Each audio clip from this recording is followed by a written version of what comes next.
hello জানু প্রথমে শুনা না আজি একদম মোক তুমি নতুন লেণ্ডলাইন এটা কিনি দিবা দেই প্ৰমিস কৰা কিন্তু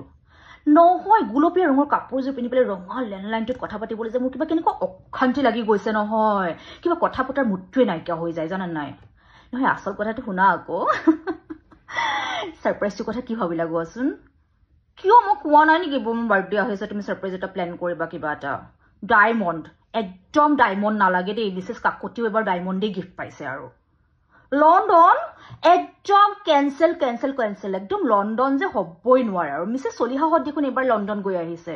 গুটেই ক্লাবৰ লেডিজখিনি এটোৱে ক'ব আৰু মিছেছ বৰুৱাই মিছেছ সলিহাক দেখিহে লণ্ডন গৈছে তুমি বেলেগ কিবা এটা ভাবা দেই মংগল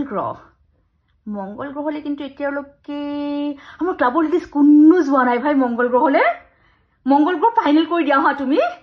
ইস ৰাম মনটো যে কেনেকুৱা ভাল লাগিছে নহয় নাই নাই মই আগতীয়াকে কিয় কম বাৰু ক্লাবত একদম নকওঁ তুমি একদম সাৰপ্ৰাইজ দিবা হা মোক